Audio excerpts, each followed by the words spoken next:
like to call this meeting of the Lakota Board of Education to order, and we actually have a scout in the audience, so we're going to ask him to lead us in the Pledge of Allegiance. Could Justin Wilson from Troop 940 please come to the mic and start the Pledge of Allegiance for us?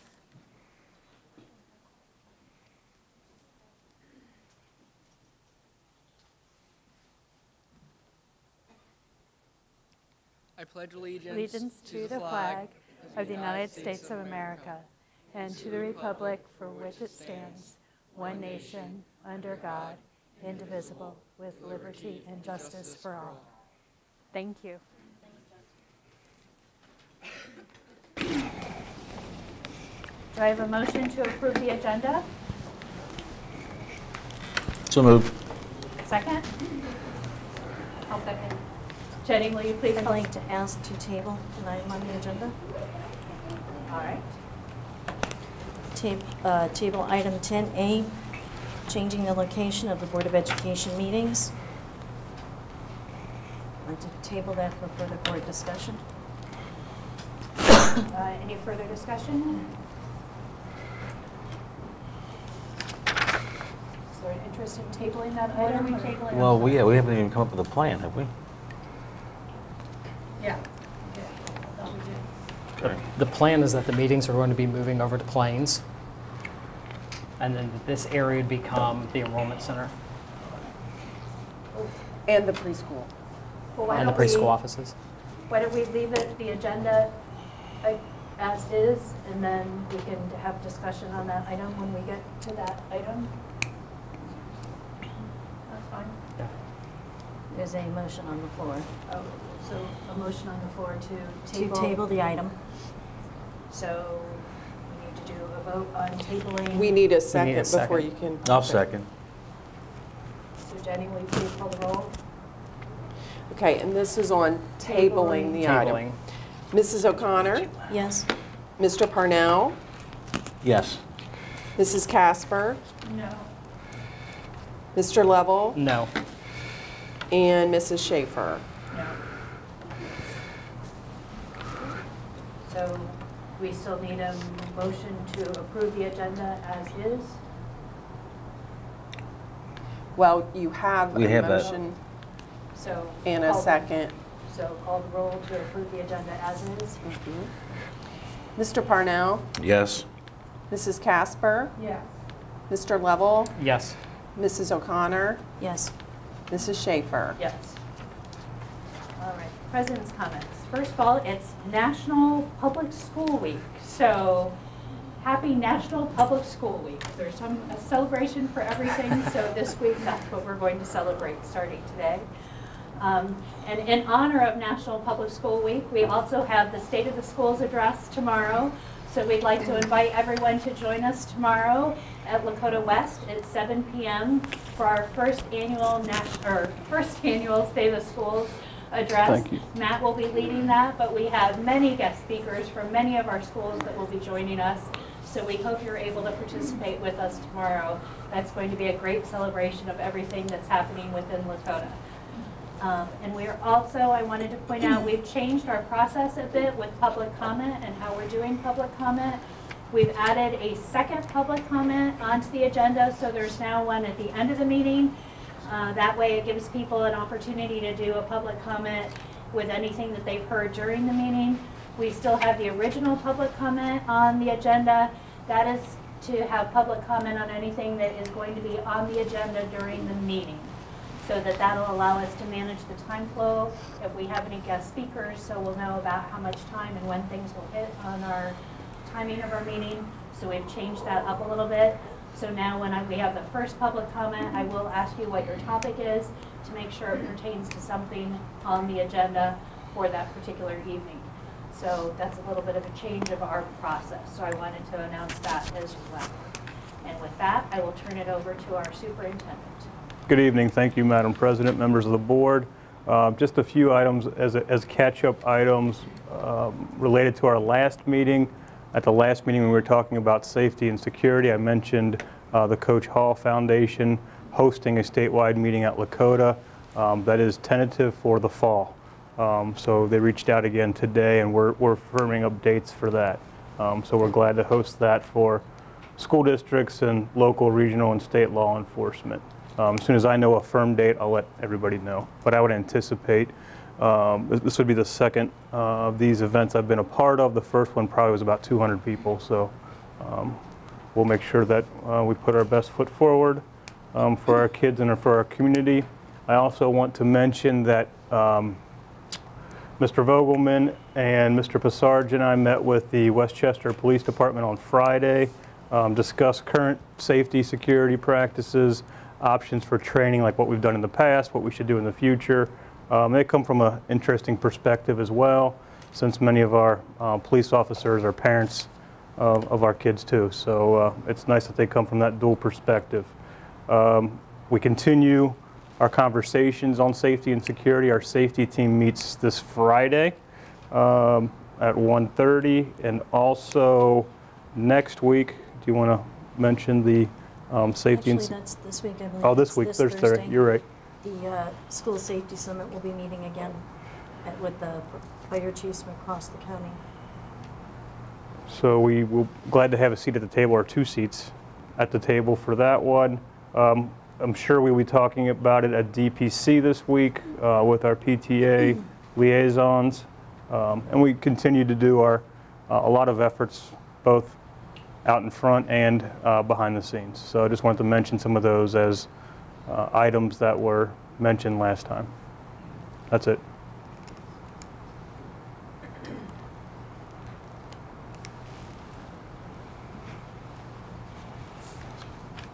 Jenny, do you have any comments this evening? I'm sorry.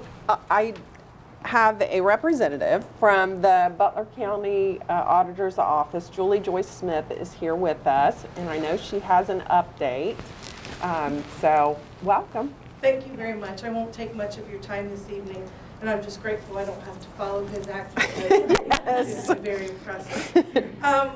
From the auditor's office, just a few things that we wanted to point out. As many of you know, tax bills were due February 28th, and we are anxiously awaiting the final certification from the Office of Nancy Nix, Butler County Treasurer.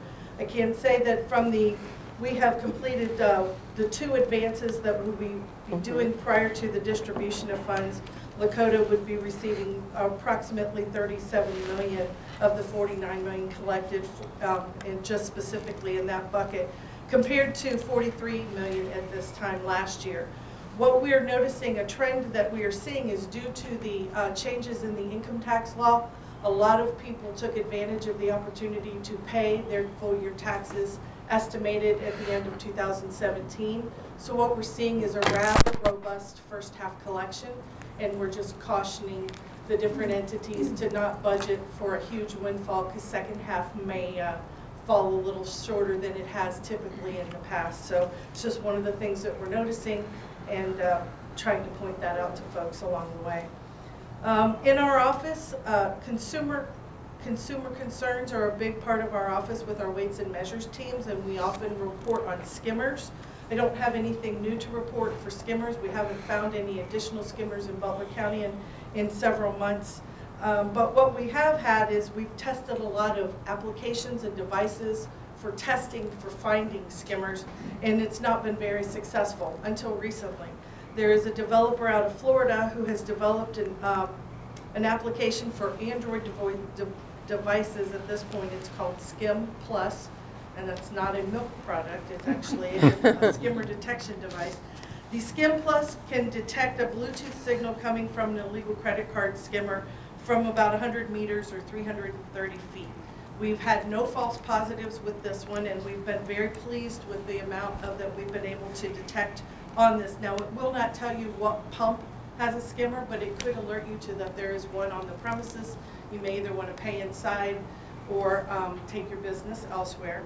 As we are finding, Kroger and Thornton still probably your best and safest bets, and we're going to start adding Speedway to that list. They are changing out their pumps to make them safer along the lines of the Kroger and the Thornton pumps. Again, if you feel like something's off at a pump, it's best to pay inside or to do something to just go somewhere else. So that's, again, that is available on Android devices. It's a free device. They do have a 99-cent upgrade that will show you a mapping system. So if you're traveling, it will show you where skimmers have been found, but it's not necessary to upgrade to use the device. And again, that's called Skim Plus.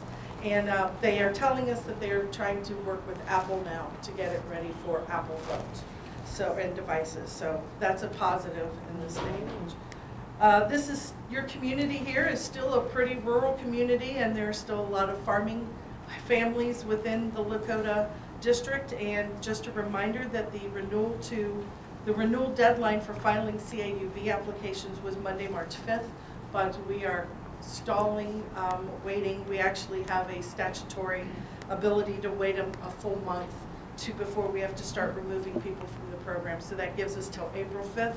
So we will be sending phone calls and emails to folks who have not returned their applications. So just a friendly reminder that if you know someone in the farming community and they haven't returned their renewal, this is the time to do it. And finally, as with every year, local homeowners have an opportunity to contest or appeal the value of their property, and this year is no different than any prior year. Normally that deadline is the 31st of March. This year that falls on a weekend, so we have till April 1st, and I will avoid the obvious April Fool's joke there. But other than that, I will stay throughout the meeting if at the end, if any residents have any questions for me about the auditor's office or anything like that, I'm happy to entertain questions. And of course, if you would have questions, I'm happy to entertain them as well. Seeing none, thank you very much. Thank you, Julie. That's it. Okay. And with that, we move to our student spotlight. We have Betsy coming forward. Good evening, Madam President, members of the board, Mr. Miller, and Mrs. Logan. Tonight we are celebrating our student and staff spotlights together, as they are quite a team. After spending 2 years as a creative specialist at Creekside Early Childhood School, Ms. Ashley Morgan is now teaching kindergarten.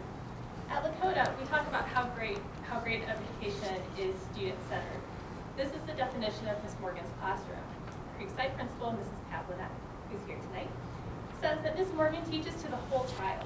She recognizes that students learn in different ways, and that Ms. Morgan is excellent at finding unique ideas on how to present the curriculum to her students. Her creativity and passion for teaching makes learning fun and engaging for her students. Additionally, Ms. Morgan builds great relationships with her kids. Trayden Barth is an incredibly talented 5-year-old in Ms. Morgan's class. His love for American presidents was brought to our attention last month by Mrs. Pavlinak. With Ms. Morgan's encouragement, Trayden wowed us all with his knowledge when we posted a video on Twitter and Facebook to celebrate President's Day. Not only can he name all of the U.S. presidents in order, he can also tell you many facts about each and recite famous presidential speeches. The video went viral in our area and even landed Trayden on Channel 12's morning news show, where we learned he is also quite knowledgeable about the solar system and Star Wars. Please welcome Trayden and Ms. Morgan.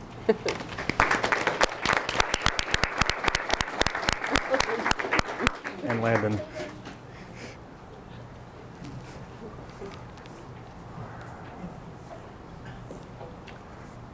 Thank you to my family, friends, colleagues, and community members who are here tonight. I'm Lakota West graduate, and I've taught for Lakota for 11 years. I've had the privilege to teach over 500 kindergarten students throughout the course of my career, and I can tell you relationships matter. James Comer once stated that no significant learning can occur without a significant relationship. This is absolutely true. Our students deserve an environment that reflects and respects their interests, and we do a great job of that here at Lakota. I'm excited about the future for Lakota and the future for our students. It will do great things. We are. What is most important is the voice of our students. I've had the privilege to teach Trayden this year. Trayden has been featured on channels 5, 9, and 12 for his presidential expertise. He is a resident president expert, and he would like to present to you the Trayden Address. He wrote it himself. You can see his writing for his speech.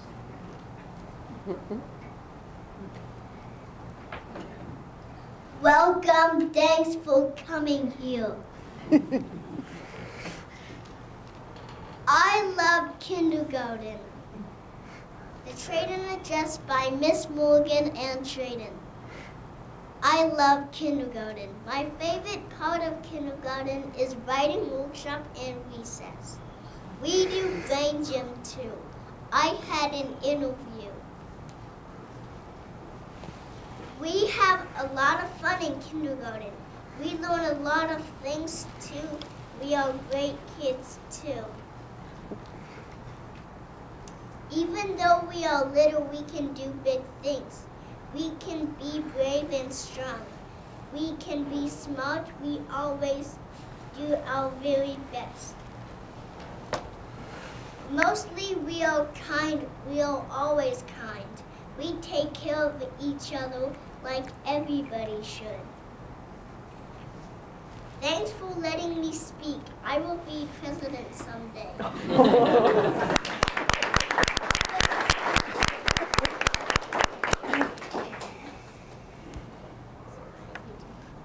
Always dream big because I do. Nice.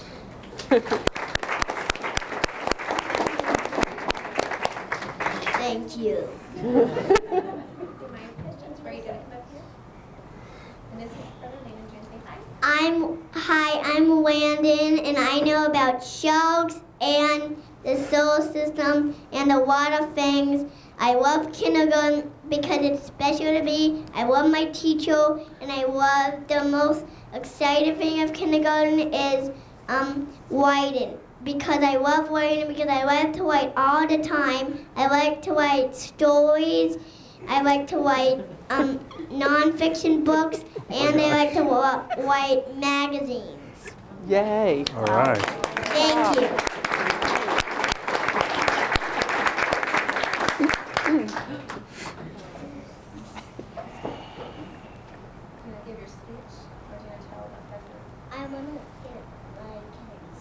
Okay, he wants to give his Kennedy speech. Ask not what your country can do for you. Ask what you can do for your country. Do you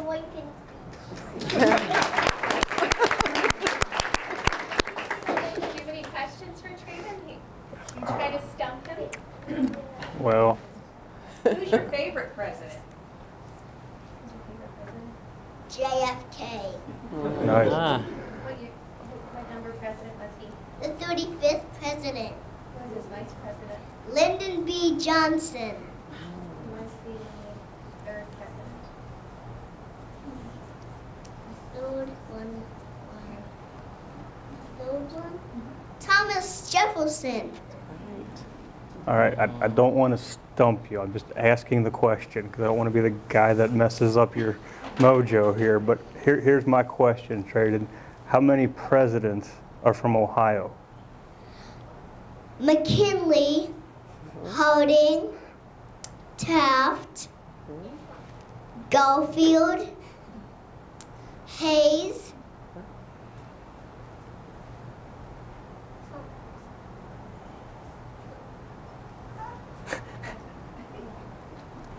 That might be it. You were naming names. I was just asking for a number.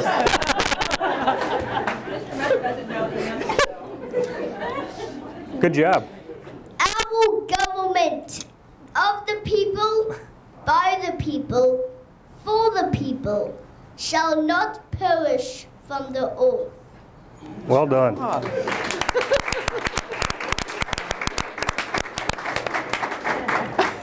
That's awesome. I'd like to make a comment, though, not a question.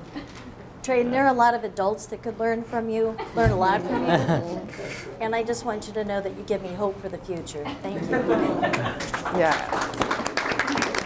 We would like to have you join us for a picture up front. So we'll come around if you could join us for a I picture. need a picture too. Of course. I told you to be on stage. No, we're stage in. You can be on. You're right in front of us, guys, right here, okay? There we go. Look at you.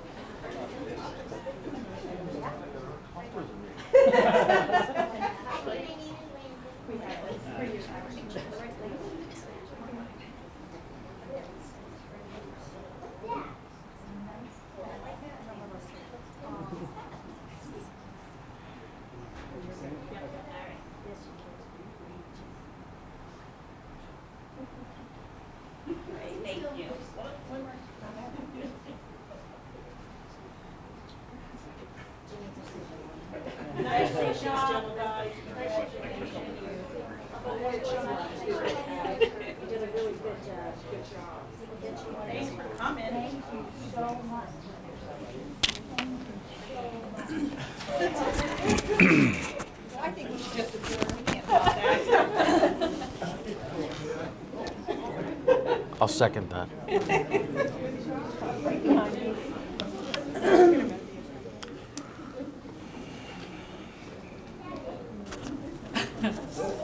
Bye, Ashley. We should just call it a night. I know, right? We can't compete. That just made my week. Yeah, that's right. That's right. So cute. Oh, cute. All right, now we're going to move to the 2018-19 Code of Conduct for Rob. Top that. Top act to follow. Good luck, Rob.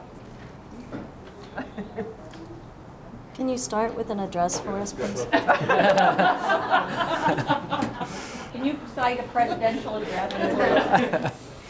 Here a while, waiting for that. Well, good evening, members of the board, Ms. Logan, Mr. Miller. It is time for us to go ahead and talk about our code of conduct for the following school year. Every spring, we go through a review process to make sure we're updating our code of conduct accordingly. That way, it's done in time to make sure it's on our materials and our publications for the following school year, especially our student planners that we produce. Those go to print in the spring and give those to our students to meet our responsibility of making sure every student gets a copy of the code of conduct. Our revision process includes, first of all, we get input from our building level administrators. If they're seeing any gray areas, any areas of concern, or any areas that are not addressed in the code of conduct. We also get input from legal to take a look at our code of conduct to see if there's any updates that we need to include. And then finally, once we take those two input processes, we revise the code of conduct and then send it back to legal to make sure we're using the correct wording and have the issues addressed in the right areas within the code of conduct. So any rule that is not revised in front of you is because it's already in existence and there's no change to it. So there are no, other than what I'll address here, there are no additional changes to the code of conduct from what it currently is in our student use. There were no recommendations this year to remove any parts of the code of conduct, but there were 4 rules that have been revised. The first rule that's been revised is Rule 7. There's been 2 changes to that. One is the addition of betel nuts, which is actually part of our revised policy out of House Bill 49. Betel nut is a stimulant that is compared to like chewing tobacco, but has the equivalent of about 5 or 6 cups of caffeine. And so by House Bill 49, students are prohibited from having betel nut products. And once again, that aligns with our policy 5530 that was revised in the fall. And then also keeping up with different types of smoking / vaporizers as they continue to evolve. We're expanding our definitions of alternate nicotine products also within Rule 7. Rule 15, there's a slight change. We want to ensure we have clarification beyond just in-class work, that there's also homework included in that as well, which would be community service included in that. Change in Rule 19 was the addition inside the discrimination and harassment, ensuring we align our code of conduct with all types of possible harassment as outlined in our policy 5517. So it's just matching up where we may have had some holes. And then Rule 22, the narcotics, alcoholic beverages, drugs, counterfeit, or look-alike. As states continue to debate certain legal substances, we should clarify in greater detail that any prescribed medication should always follow our policy 5330 on medications, that students should never have prescribed medications on them at any time. So those are the revisions that are before you, and once you approve those, then that will be our new updated code of conduct. We had not had any changes to our code of conduct for the past 2 years, and so this is the first revision process we've had that's resulted in changes in 2 years. So any questions or concerns you have about the code of conduct? There were no changes that were not mandated by changes in state regulations? Correct. There were, other than the House Bill 49 with the betel nut, that's the only one that was a mandated change that we had to include, which is a reflection of the policy change. Are there any other questions or concerns for Rob? All right. Thank you. Okay, thank you, Rob. All right, This will be our first opportunity for public comment. There are several people who have signed in. There is a policy this evening up for first read that does address safety. So because there is a safety policy, I'm speculating that there may be some of these public comments that are regarding safety because that has been a popular topic for public comment. So that will be allowed in the first opportunity for public comment, given that we do have a first read of a policy addressing safety.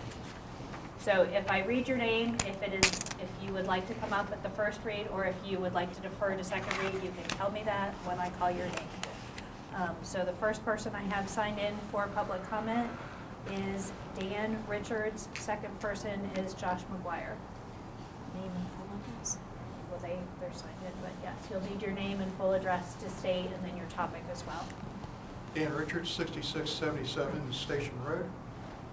And yeah, I tend to talk about the political aspects of this school safety issue that's come to my attention. And pray for, as you're commanded in the Bible, pray for all authority, which you are, and pray that each one of you be blessed in the name of the Almighty, and that you're given wisdom as to know how to act. It came to my attention through various emails and other channels that the left is trying to influence our students, and especially the Mason and the Lakota schools this last week. I made an error in that I didn't bring much of the evidence that I had with me, but the left, the anti-Trump crowd especially, is trying their best to get out and act within your schools, your very schools. I want to point out to you that it is a federal offense to misuse government funds, and that includes denying rights of the students. And I am aware that a lot of what goes on in our colleges and teacher education and so forth is, well, just not really up to constitutional standards. And while I do not object to them in a sense, I do object if you limit this just to the one side, period. You must allow the other side to speak, and you must allow debate to enter into the course of action. And frankly, I think a lot of this on school time, especially by teachers, and teachers are influencing this, especially in terms of campaigns, registration, and so on and so forth. That's not really allowed in the school system, period, or by any public official. And that includes teaching. So as a bare minimum, actually, others should be allowed to respond if that is allowed, but still a questionable sense.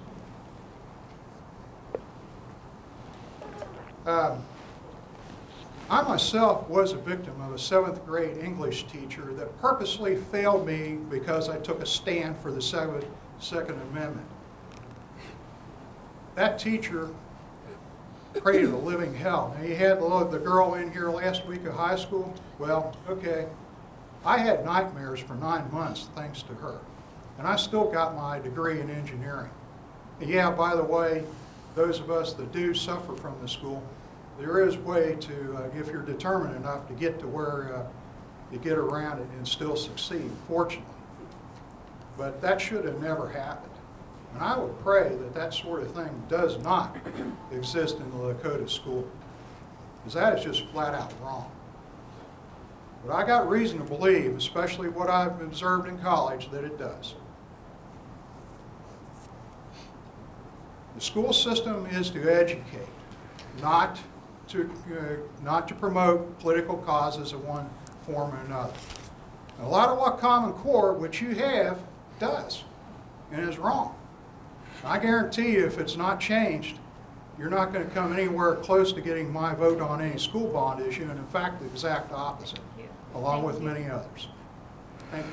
Thank you, Mr. Richards. Josh McGuire, and then we have Marcy Addington next on deck.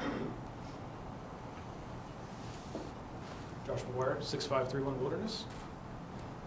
Hello, and thank you for hearing my statements tonight. Your topic, please. School safety. Okay, thank you. I want to address the council with a few thoughts around safety in our schools. We have a real problem right now, and a problem that requires a very thoughtful solution.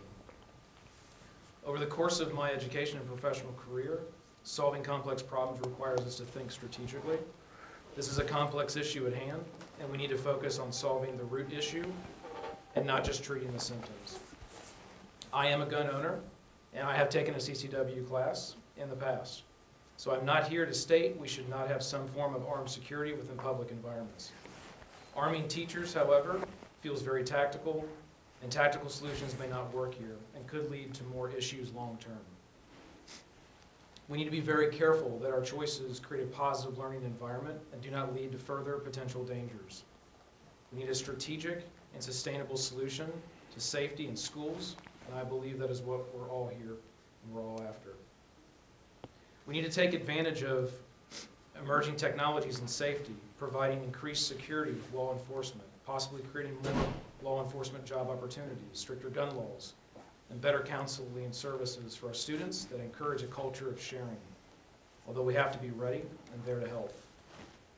These may not be the only steps necessary, and I think there are exceptions in some cases, although these should be our standards. I think we can all agree we are here for the same thing, and it's a good thing, keeping our kids and families safe. We just need to determine a viable solution to this problem and be leaders in the space to other communities around us. So I ask we go about this not one-sided, but together and find a solution that works for the safety of our schools, provides long-term strategic solutions, and ensures each party involved is focused on their task at hand. Law enforcement providing protection, teachers educating, and most importantly, students learning. Thank you. Thank you. Marcy Addington and then Jeremiah York's on deck. Hi. My name is Marcy Myers-Addington. I have 2 girls currently within the Lakota system.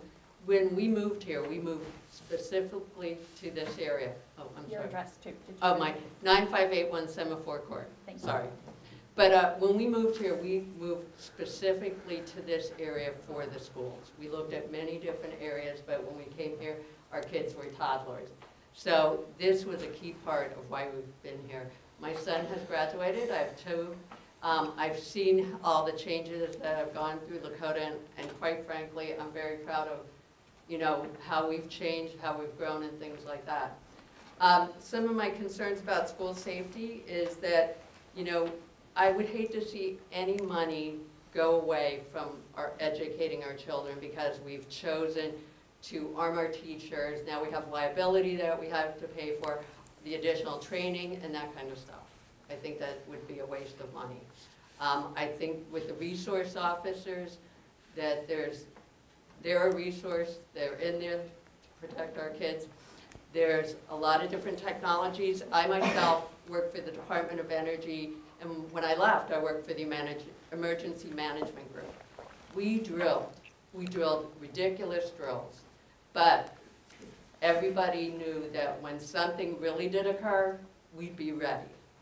And I think that's something that I've heard in the past, well, we should stop doing that. No, we should be doing more of that. And actually, I think that we should be doing drills with just the support staff and the teachers, so that they are prepared, that they see some additional roles that they could do, and the students may not, you know, be there during those drills, and then they do confined drills. We would do stuff that, you know, the office managers, they would participate, and all of a sudden they would be recording, they would be communicative, they would be answering phones. I mean, we did different things where everybody had a role to play. And I think that's something that, you know, I don't know if you've looked at that through your security committee, but I think that's something to look at. I think that, you know, we just have to keep up the drills and not ever stop that. That's the one thing. Another thing, I wasn't at the last meeting, but I did review the YouTube tape, and I watched it on YouTube rather, and I went back and I looked at, I don't know who the individual that said about Israel and all the teachers having guns. That isn't really true. They actually have a very stringent policy. If you're not in the military, you can't get a weapon until you're 27. They all come through the military. Then if you, excuse me? They all come Excuse through me, the I'm It's not her floor. talking She has the about- floor, Stop. sir. And then you are only allowed on an annual basis 50 bullets if you are a homeowner, if you're just a Joe Schmo. If you're a security, you can get 100 bullets annually. So, I mean, I think we make sure when we say something, it's true. Thank you. Thank you. All right, so Jeremiah York, and then we have, I think it's Marty Jendrick on deck. Jeremiah York, 5373 Blossom Street, Westchester, school safety. Members of the board, thank you for your time. I have not come tonight to ask permission for teachers to conceal carry on campus. They already have permission from God, the Bible, U.S., Ohio Constitution, Governor, and Ohio Legislature. I'm here to ask you to change your policy. With respect, your policy is tyrannical and despotic. It's only been in place since 1995. It's unjust, un-American, and obviously ineffective. And it must change tonight. One of your safety solutions is to hire more SROs. We had 3, now we have 10. If you add 1 at every building, that will be 22. I don't know the exact numbers, but the average salary for an SRO is $50,000 to $100,000 per year. Your safety solution adds $1 to $2 million a year to taxpayers for these wages alone. Even still, this only provides 1 armed first responder at each location. If this solution is an example of what you call safety and fiscal responsibility, I will have to campaign relentlessly against any future Lakota school levies, because our understanding of safety and fiscal responsibility are very different. Few know that Dylan Klebold, one of the 2 Columbine killers, closely was following Colorado legislation that would have allowed citizens to carry a concealed handgun. Klebold strongly opposed the legislation and openly talked about it. No wonder, as the bill being debated would have allowed guns to be carried on school property. It is quite a coincidence that he attacked the Columbine High School the very day the legislature was scheduled to vote on the bill, because active shooters don't want armed teachers. Your safety solutions largely prevent outside shooters from getting in with rifles. But what about the student that can sneak in 2 handguns with extra magazines? You would need metal detectors to try and stop that. Rather than having teachers with concealed handguns, your policy would turn our public schools into a police state and become a prison. The students become the prisoners, guilty until proven innocent, searched every day without a warrant. Otherwise, any student can easily sneak in a handgun. I contend for freedom and empowerment. I urge you to vote tonight and come into alignment with our God-given rights of self-defense, protected by our Constitution. Thank you. Thank you. We have Marty Jendrick, and then we have Reverend Dr. Ari Nodal on deck. Junior. Hi, I'm Dr. Margaret Jendrick, and I am all for making schools safer, so I'm talking about school safety. I wrote down my address because I thought I'd be so nervous I'd forget it. It remains 7826 Woodland Drive. Arming teachers or school workers with guns does not make anyone safer. Offers to train school personnel for concealing carry purposes should be rejected as quite unsafe. And I say this for the following reasons. Reasons that have been offered up by the Brookings Institute, which you know is a well-known research facility.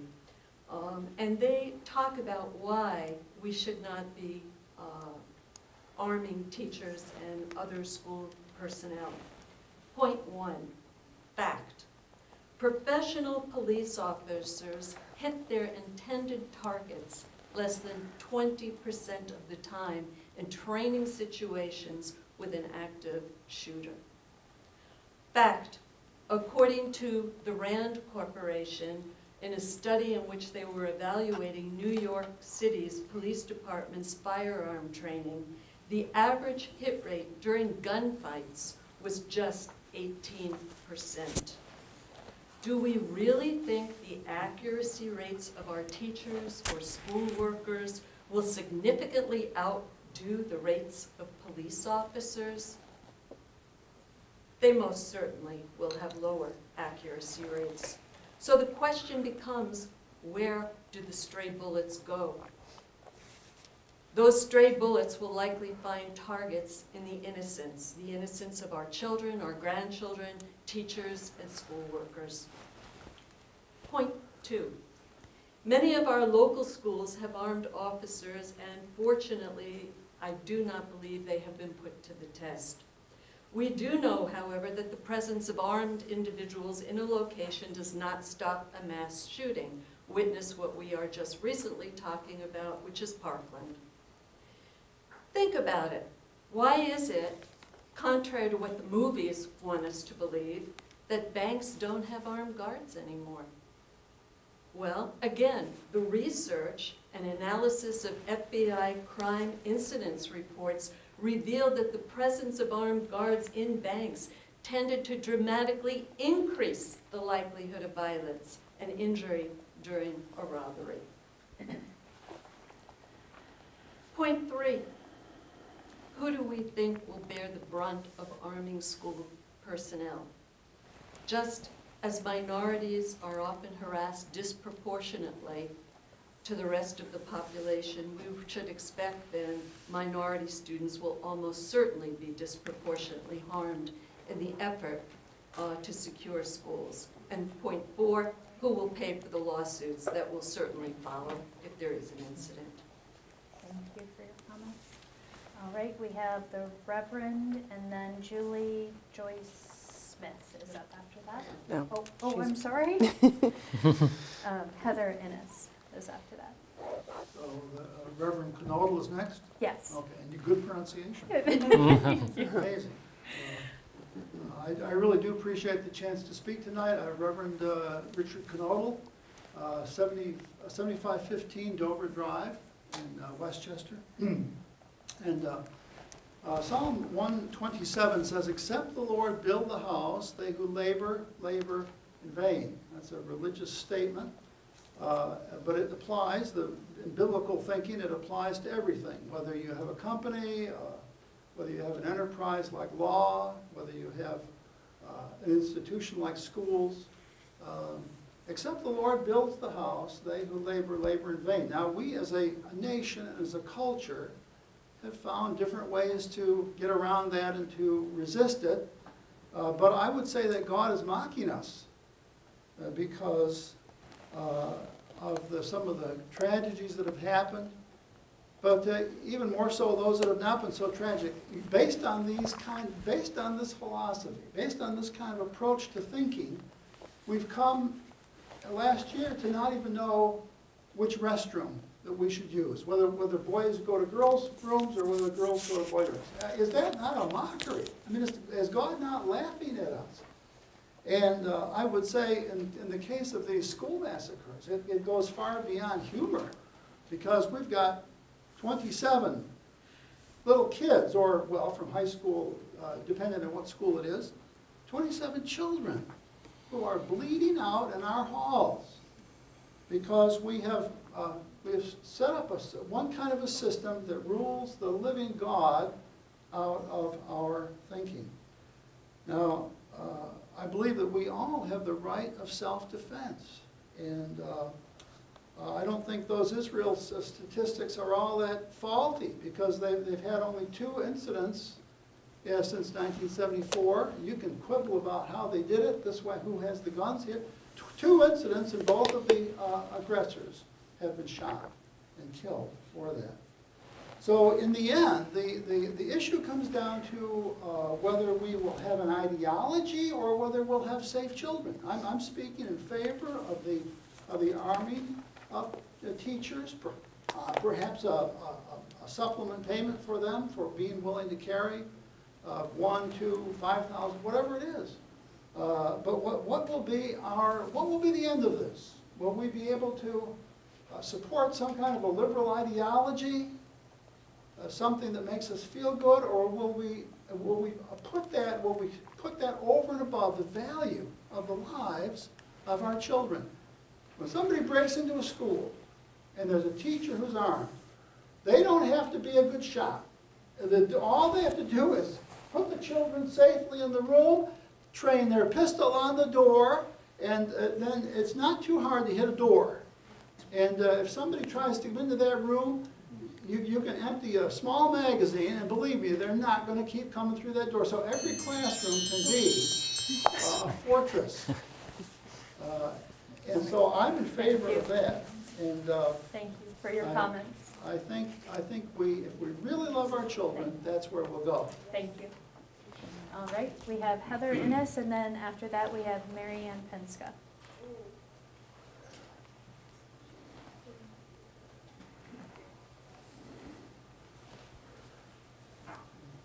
Good evening. I'm Heather Innes. I live at 7333 Tarragon Court in Westchester. And before I make my comments, I wanted to thank all of you for the community conversation on special education that you did last week. It was my first community conversation, and I really enjoyed it, and I felt like it was very productive and that we got a lot of good ideas from it. So thank you so much. My statement's also regarding school safety. Teachers today have an enormous amount of responsibility, and I think it's wrong to expect them to become law enforcement agents on top of that. First responders have a critically short amount of time to assess an active shooter situation. Having more people with guns drawn is just going to multiply the chaos, making it harder for first responders to do their jobs. Mass shootings are traumatizing, terrifying events. Without hundreds of hours in training, most people are not going to be able to control their emotions and survey the scene in time to quickly and properly respond, particularly if they're simultaneously trying to organize, calm, and protect a classroom of terrified students. Not only would they be unlikely to stop the situation, they would be more likely to get themselves killed in the process. There are other options for keeping our children safe, such as the research-based programs like those developed by Sandy Hook Promise. With these proven programs, students, educators, parents, and community leaders can learn how to identify at-risk behaviors, assess threats, and properly intervene before a tragedy occurs. To date, these programs have helped avert several school shooting plots and threats, as well as teen suicides and other acts of violence. They have already trained 2.5 million students and educators at absolutely no cost. Sensible and proven programs should be in place rather than arming teachers and expecting them to become sharpshooters. Thank you. Thank you. Mary Ann, and next we have Sheridan, I can't read the last name. Sheridan something. Good evening. My name is Mary Ann Penska. I live at 6864 Gregory Creek Lane, and I'm talking about making some comments about school safety. Thank you for having us all here tonight. Full disclosure before I begin, I'm a mom and a grandma with 2 grandsons attending Lakota schools currently. I'm as passionate and emotionally driven about student safety as anyone who has spoken on this issue. However, tonight I want to speak to you as a global business professional and attorney. Before we impulsively look for a quick fix to resolve school safety issues like arming teachers, we must acknowledge 2 things. First is that it's a complex issue that's not resolved by just one step. The second is that the issue must be addressed at the federal, state, and local levels. A real solution will need to comprehensively address background checks, reasonable gun regulation, and mental health support. I am here to ask you to address this issue and find solutions that will increase student, faculty, staff safety and not increase the liability of the school district. Since there is no one action that will resolve this, arming teachers is not a reasonable solution. It's a high cost, high risk, high liability solution, and it's not a sound business decision. Upgrading security technology, as was suggested in the last meeting, not only increases safety for the student, faculty, and staff, but it decreases potential liability. And these are the types of solutions we should be considering.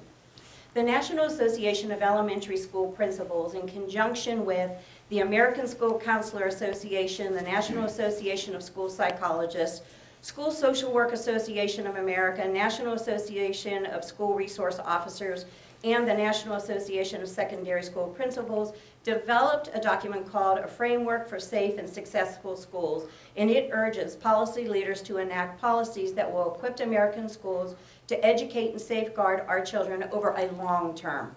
Last week, an incident at Lakota East Freshman School showed successful collaboration among students, teachers, and the administration to identify a potential risk. It was handled without incident. We need to continue to foster those relationships between students and faculty that will see this collaboration grow. We need to provide teachers with the training and support to identify students in potential crisis, and we need to support them with appropriate processes and policies. You need to acknowledge that we all want the same thing, for our children to grow and learn in a safe environment, and for each parent to know you have done everything you could to ensure the safe return of their children every evening. And you need to seek out fiscally responsible solutions, holistic solutions, that allow you to provide this, rather than respond to a knee-jerk reaction that puts the district at greater risk. Thank you so much. Thank you. Sheridan, and then we have Melanie. Again, I'm not certain of the last name. Good evening. It's Sheridan LaJoy. Thank you. And my address is 9398 Ambleside Drive, and I am here to also address school safety concerns. There is no doubt that our entire country is being plagued by an epidemic of violence. We see it in the increased number of reported bullying incidents in our schools and our communities, and in the repeated school shootings and other massacres that we have witnessed recently. Students tell us that they feel insecure, frightened, and oftentimes angry. I've been a resident of this school district for over 29 years. Both of my children are graduates of Lakota West, and during the time that they attended school, I served in several capacities, including school volunteer, PTA president, member and president of Lakota's District Parent Council, and I served as a long-term substitute in several of our schools. One of Lakota's hallmarks has been its dedication to teaching conflict resolution techniques to our students. When two students have an altercation, we don't put them in a boxing ring and let them slug it out until only one remains standing. We teach our students that in a civilized society, we have to find peaceful ways to resolve our differences. We've heard from those who have used scripture to justify arming our teachers with concealed weapons. I would suggest we also look at another scripture, Matthew 26:52, where Jesus addresses Peter after Peter has cut the ear of one of the servants of the gang that came to arrest him right before the crucifixion. Peter takes out his sword, cuts off the servant's ear, and Jesus turns to Peter and says, "Put your sword back in its place, for those who take the sword will perish by the sword." I am a person of faith, but I do not believe that we should be setting the example for our children and teaching them that the only way to stop violence is by meeting it with more violence. We've also heard reference to Israel's policy tonight and several weeks ago. CBS News reported on February 27th of this year that Israeli teachers do not carry guns. Israelis rely on highly trained and experienced military or police personnel who are incidentally retrained every 4 months to be the protection of armed presence in their schools. And Israel has some of the most restrictive gun control laws in the world. As this school board debates the possible course of action for the future, I urge you to seek solutions that do not send negative messages to our students. Teachers are here to teach. They should not be put in a position where they can cause collateral damage or require increased liability coverage, and they shouldn't be sending the message to our young and impressionable students that the only way you can protect yourself in this society is to carry a gun. Thank you. Thank you. Our last speaker is Melanie. Thank you.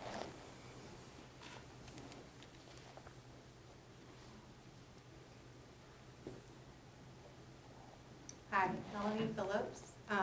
My address is 8025 Tranquility Trace, and I'm here to talk about safety. A lot of what I want to say has already been covered tonight, so I'm not going to go back over it. This is my daughter, Ariana. She's a 7th grader. And a little bit about her, she's an honorable student. Last year, in 2017, she received the Presidential Award for Academic Excellence. She's a high achiever on all the state tests. She's the kind of student you want in the district. She does not want guns.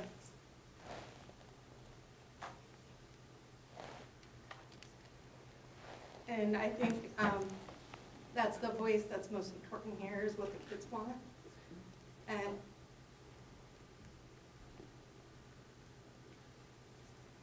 I'm going to pull her out if we put guns in the school.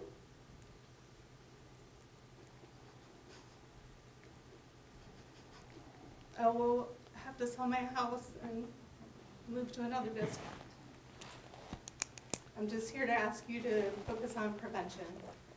For me, this is not a political issue, and it's not a religious issue. I feel like some people are using this as a platform to express those views. I happen to be a veteran. I also happen to be a gun owner, but I don't think it's appropriate for the teachers to carry weapons. I have a few questions I'd like you to consider if you do arm teachers. But I'd like to also give Ariana an opportunity to just briefly say how she feels about it. As you know, I'm Ariana, and I don't think it's very safe at all. It's another way potentially arming a shooter, causing more problems, and possibly the teacher can injure another student. And I don't want to ever see one of my friends potentially be killed. And it's scary, and I never want guns to be in my school. So please take it from my perspective. Thank you. So the questions I'd like you to consider when arming teachers are, which teachers will get guns? Where will they be stored? Who decides when they will be brandished? What penalties will apply if teachers mishandle a weapon? Will teachers volunteer for gun duty? Can they refuse it? Who will audit their adherence to regulations? How will students know which teachers have weapons? Who will be liable if a teacher with a gun becomes the shooter? What are the consequences if a student is accidentally shot by a teacher? How will armed teachers communicate in a tactical situation? Will teachers with a history of mental illness be allowed to use weapons? Will teachers be required to disclose a history of mental illness? Will teachers be issued a weapon, reimbursed for purchase, for ammunition? How will administrators conduct non-weapon-related discipline against a teacher? Right, we need to. Okay. Thank you. All right. At this time, we've used up our time for public comments, so I'm not going to ask for anybody from the floor. We've certainly heard lots of comments from both sides. For those who feel passionately on both sides of this issue, I'm looking for specific questions. Again, we're not at a point of making the decision. I know that there's people who want us to make a decision right now. They want us to vote on policy right now.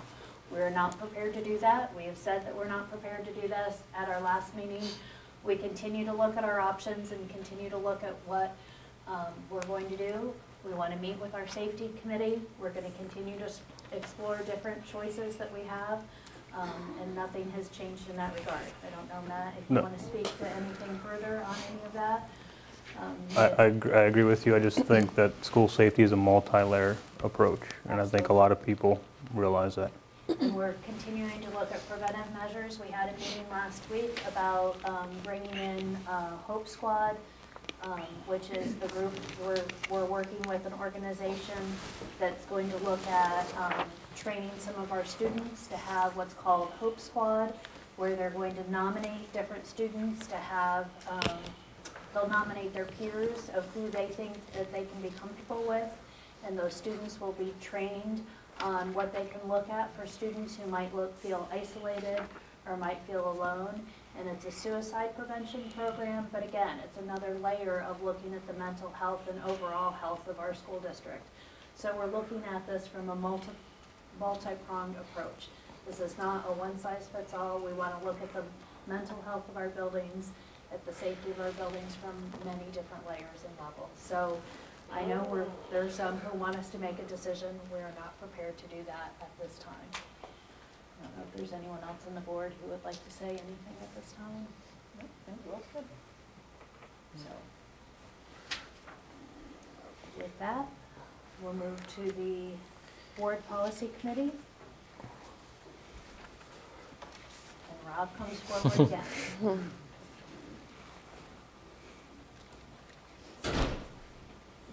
Sorry, Rob, I think we should bring the cute kid back.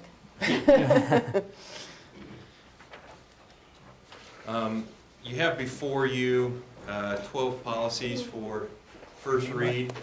We have a special guest. That's okay. He's sorry. You're good, you're good. Right. He's a celebrity here too. That's awesome. Bye-bye, See you, have a buddy. good night. Every fall and winter we get updates from Neola based on changes in policies, whatever is happening at the state level or the federal level. And so we had 2 updates come out in January. One was focused all on technology, and another one was just regular updates. And so there are 12 policies up for first read tonight. The first grouping that was from our technology collection, those are all in the 7,000s. Which is our area of property. 7530, which is board-owned equipment, basically clarifies that equipment should have passwords to ensure that if we lose one of our pieces of equipment, then identifiable information is protected. 7530.02, which is staff use of personal communication devices, just clarifies that they should not be using a PCD while driving, just like regular laws. 7542, access to district technology resources, clarifies the use of the district network for business and also how it's to be used for guest network access. And then 7543 is the utilization of the district website. Basically, they've added what additional resources could be on your district network for the public to view. Then the 7 other policies that were from the regular update. In the 4000s, there were 2. Which are classified staff, the 4121, which covers criminal history record check. This deals with Department of Transportation regulations that expands what a serious violation is, and look-back times, as far as when you can look back into someone's history. It was expanded from only being able to see back 6 years to now you can see back 10 years. 4162, drug and alcohol testing of CDL license holders, just complies with federal regulations that specifies what substances must be tested for. Then in the 5000s, you have 2 more. 5111, eligibility of resident, non-resident students. Those deal with federal regulations about enrollment procedures and what alternate documents are permissible to verify age and residency. And that's the exact same changes that happened in 5112 as well. Then in the 8000s, the operations, 8400 school safety. The only change that came from Neola on this deals with Ohio Administrative Code language that talks about the requirements for the emergency management plan that we have to upload to the state, which that entails building plans, contact names of building principals, custodians, things of that nature. Then 8600.04, bus driver certification, kind of ties back into the 4162, drug and alcohol testing of CDL license holders, just talks about serious traffic violations and look back time. Then in the 9000s, you have classified staff. 9141, Business Advisory Council, is requirements from the updated House Bill 49, which are options for selection and guidance on a district Business Advisory Council. And then there's one more policy that we brought forward as a district to the policy committee, and that is in the 2400s. That's the 2340 field and other district-sponsored trips. Lauren Brown, our head nurse advisor, reviewed this policy and just thought that with medication for trips, it's necessary to add some of that additional language to ensure the same process is in place for medication in school as it is on trips.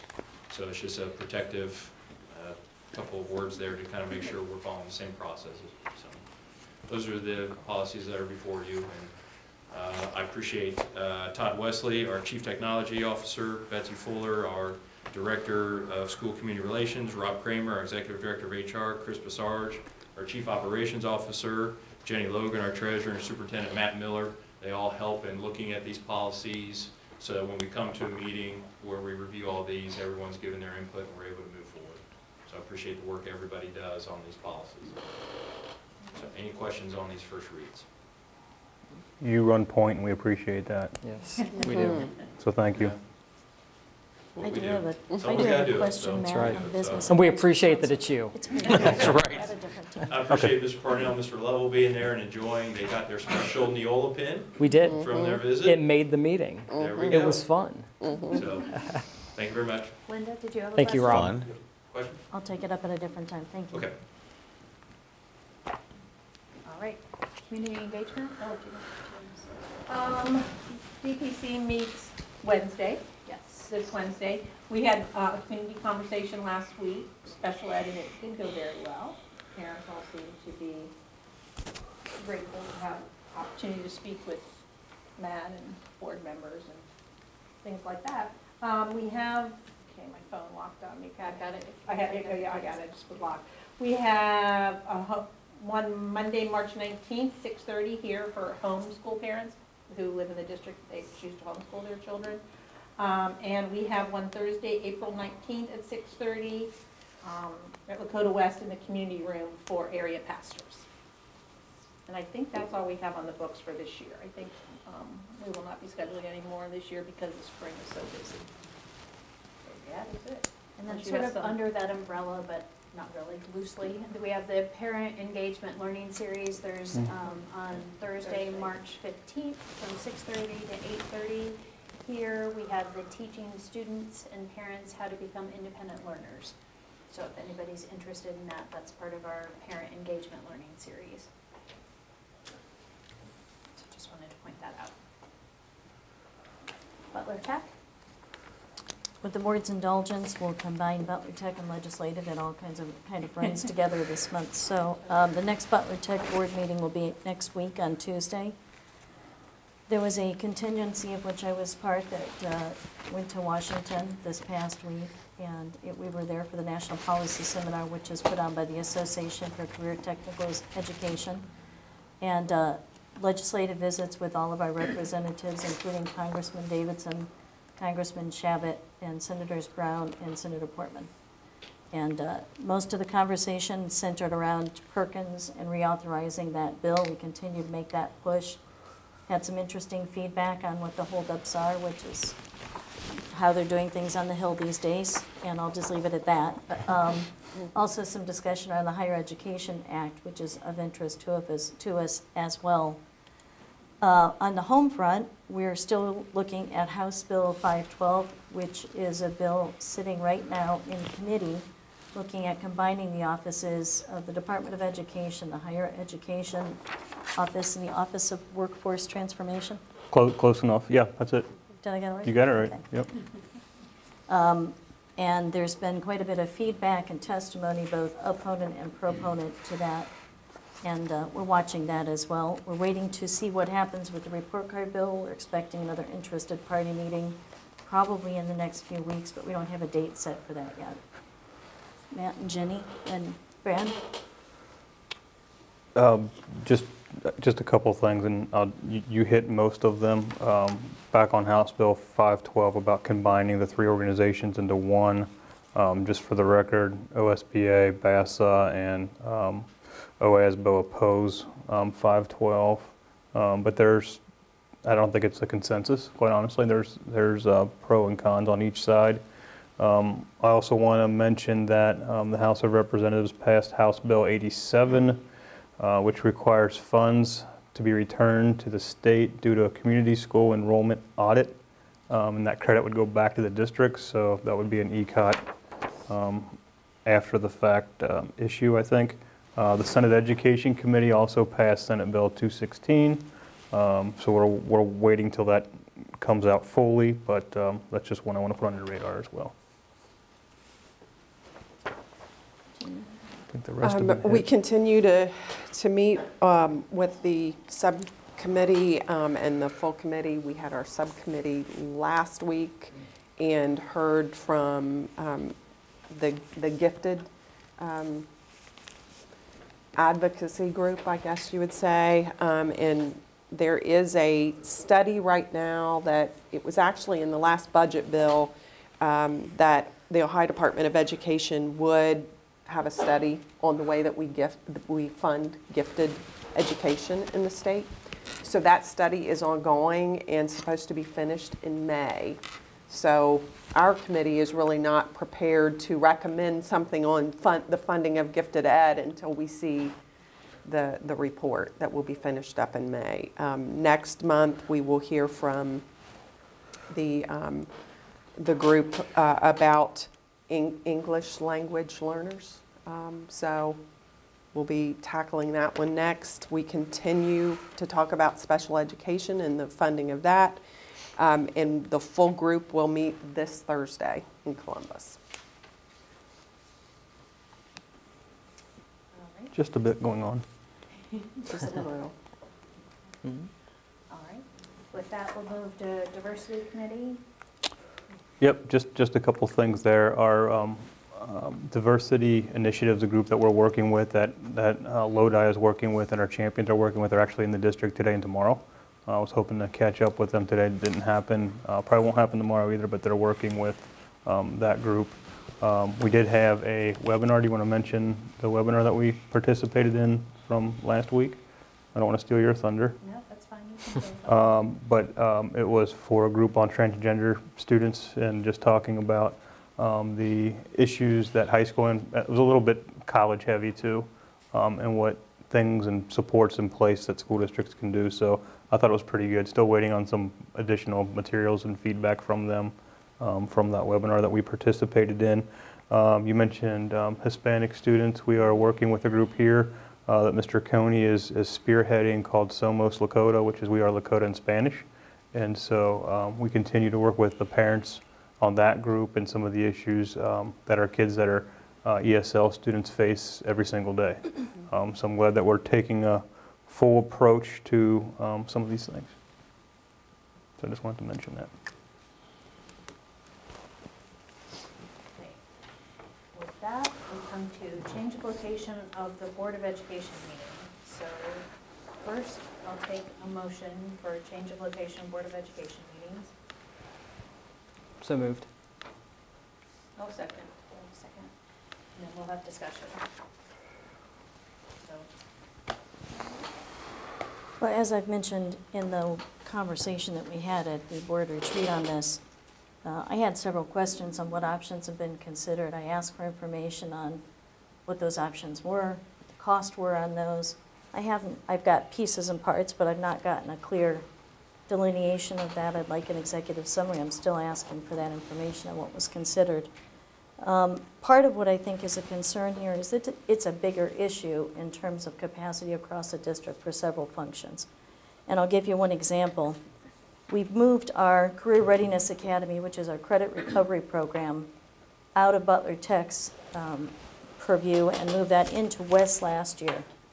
And part of the reason, the discussion behind that I recall, was that we wanted those students to have more of an in-school experience, even though they were in a situation where they required additional help and maybe a different program, they could still participate in the in-school program. So they've now been moved. There's an East and a West contingency in the Wakini Academy, and that does have limited capacity. My understanding is that program has been at capacity and occasionally over capacity this year. So I have a bigger question about what's going to happen with the career-based academy, and I still believe there's value in that being in school. I think that's a more normalized experience for students, and I would like to see us consider moving that back into East and West. I think there's value to that, and we can increase capacity for it as well.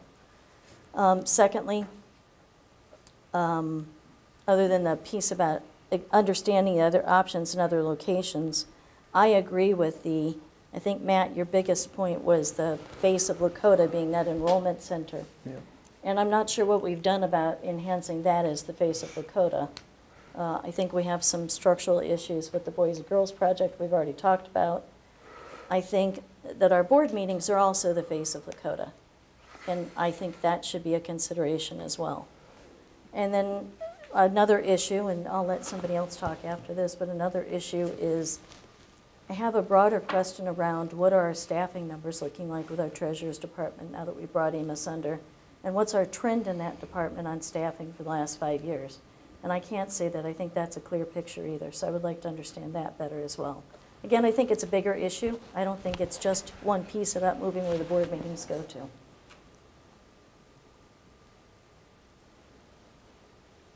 I think it is a bigger issue. I mean, we talked about the enrollment center, we talked about this robotics program that's currently in, like, the old Forest Fair Mall or something, is it? That's true, yeah. Putting the enrollment center here, moving the board meetings, did anybody go decide how a board meeting would be set up at Plains? Yeah, we went over there a couple of meetings ago and then showed. There was an invitation to go over there and look at the space and look at how it'd be laid out. It's not very different than this. Same space-wise, pretty much. Little cage for Chris. Okay, I thought we were waiting on more information, so, okay, that's all I'm gonna say. Yeah. I personally, I believe just through conversations, we understand that there could be a cost savings as moving those staff over here. I also, having been a principal and having had a lot of our parents go through the enrollment process, through the enrollment center, I don't think that's appropriate location over there.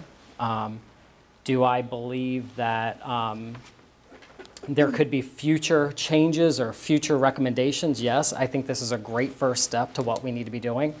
I personally love, I think I've shared this before, I love the aspect of putting our board meetings in the schools, bringing our community into the schools, seeing what's happening in the schools. If it were up to me, we would travel around from school to school, but I understand the complexities around that. I like being over at Plains, and I like the fact that we could have shared resources in this building with our enrollment center, the Treasurer's Department, Human Resources, and everybody else. We have enough space in this district to do meetings. That's not a concern of mine either. I know there's community east and west. There's schools here that have open spaces, that meetings for district staff that could attend. So my personal opinion is that I think this is a great location. Plus, I honestly just believe that this is getting into the management of things. And I don't think that's our space. That's my opinion. I trust Matt and Jenny have done the legwork and their recommendation, and I'd just like to move forward with their recommendation. That was my question, being a newbie. I mean, is this even our decision? No, we're getting in the weeds here. Yeah. That's the best thing you've said since you've been on the board. Can I get the hictor up? If Matt and Jenny think it can work and we have space for meetings, I don't feel like, again, I don't know, I'm new to this. I don't feel like this is really something that the board has a say in. I'm fine with moving. I don't like that enrollment center. But I'm fine with moving. So is there any further discussion that the board would like to have at this time? You ready to call the roll? So, Jenny? Mr. Lovell? Yes. Mrs. Casper? Yes. Mrs. O'Connor? No. Mr. Parnell? No. And Mrs. Schaefer? Yes.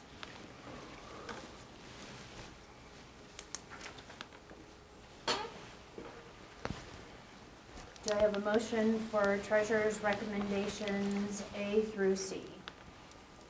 I would like to separate out C, please. Do I have a motion for treasurer's recommendations A and B? I'll motion. I'll second. Any discussion? Jenny, will you please call the roll? Mrs. Casper? Yes. Mrs. O'Connor? Yes. Mr. Lovell? Yes. Mr. Parnell? Yes. Mrs. Schaefer? Yes. Do I have a motion for treasurer's recommendation C? So moved. Second? Second. Discussion? Are you going to have some conversation first, Jenny, about this? Sure. What is on the agenda, and we actually have a motion and second on, is to put something formal into place, which is what we do now currently and have been doing on tax valuation complaints. Julie Joyce Smith actually mentioned the BOR process, the Board of Revision process, which is open to any resident who would like to have the value of their property addressed and believe that it should be lowered or increased. I can't imagine somebody going to have it increased. But under the law, we have the same ability to review all of that data and ask for the Board of Revision to address anything that we believe should be looked at as well. Also, what I have added here as well is the information, because this all has to be filed, and I know Julie mentioned March 31st, which will actually be April 1st this year. So there's just that one period of time where we actually file on these, and I have also put the list on there according to our process, which is it has to be at least $250,000 difference in value. We never file on any residential property. We only look at our business property. And then we also try really, really hard, if it's a local business person, to not file on that. The way that we do that is we look at the address for the business. But you know, as well as I do, sometimes those are not as clear. So I've also added the list on there for you to take a look at as well. But this is really just putting something formal into action to just allow this to happen, which is what we're doing now.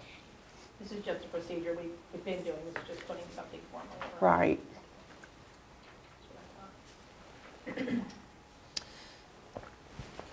And it is your recommendation that we keep this? Kind of what you put in writing and keep this as practice for the district? So my recommendation is that if we continue to do this, that we have something formal and it doesn't look like that this isn't the district process, that it's not something that's just being done in my office, quite frankly, that this is something that is a district And this is standard procedure. practice among other school districts in the county as well? I'm not sure of other districts in the county. I know a few do, but the larger school districts around the state do this. Okay. It was going on when I came in to the district 7 years ago. I'm not sure how long this has been a practice in Lakota. When I came in 7 years ago, it was one of those things that was brought to my attention that there was some conflict in the area between some business owners in the district. And so the way that we approached it was to do exactly what we're doing here. It has to be $250,000. We try to stay away from the local businesses, and that's what we've been doing. So if you want to continue that, I would just ask that we put it into a formal action. And if this is something that the district does not want to do moving forward, then that's your choice. That's not, and we've never really had, we've had some conversations about it, but we've never actually put it formally into action.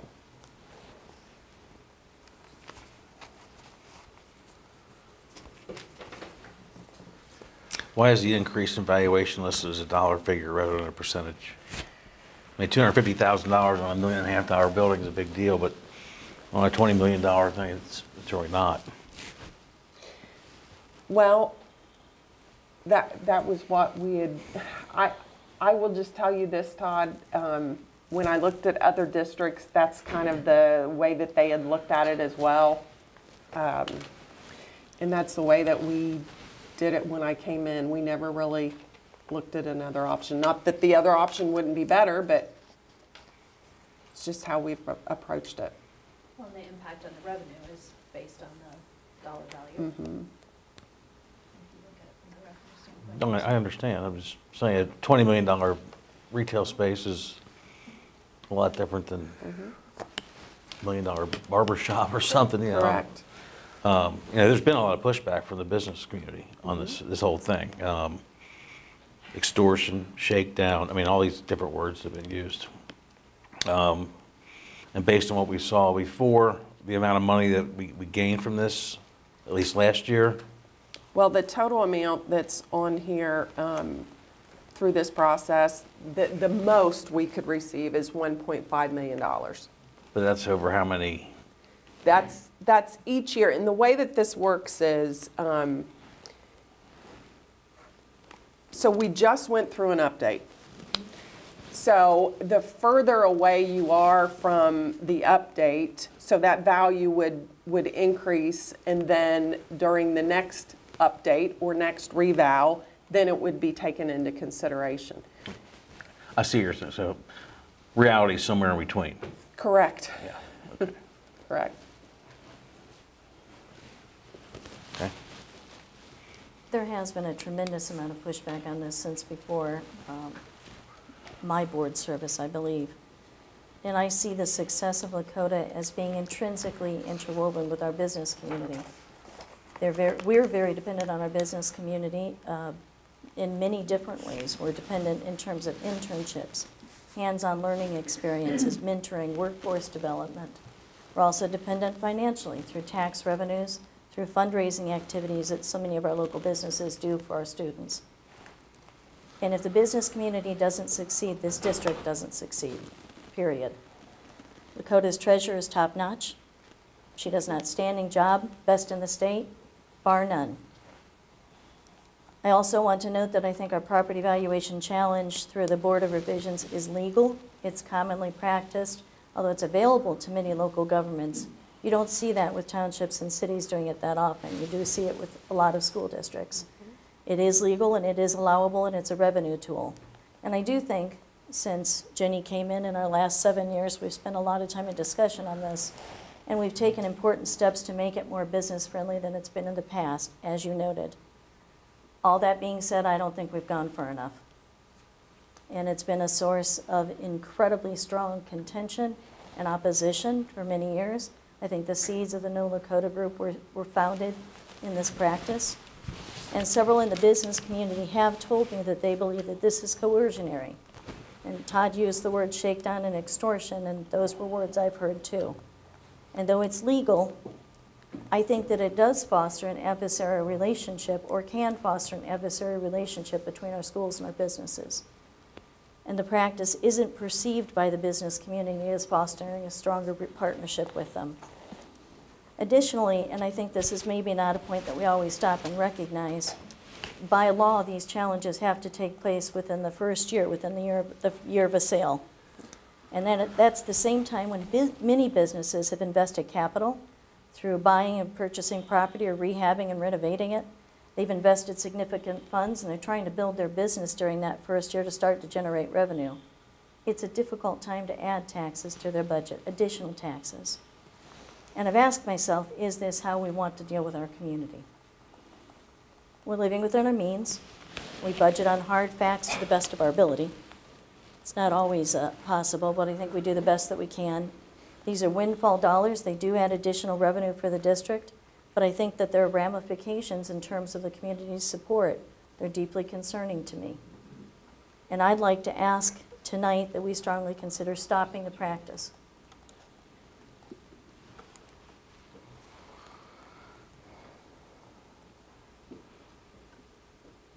Jenny, if we don't do this practice, are we leaving money on the table that is rightfully ours? I can only speak. I only speak about why districts look at doing this. Yeah, there could be additional revenue there. But I think the bigger piece of why school districts do this, and it really isn't, I know businesses feel like they're targeted, but let's say, for example, this is really about making sure that everybody pays their fair share of taxes. So if your business is undervalued, then your tax share isn't appropriate. So by this process, the districts engage in this process to just make sure everybody's paying their fair share of taxes. But I will say this is not a hill that I'm willing to die on.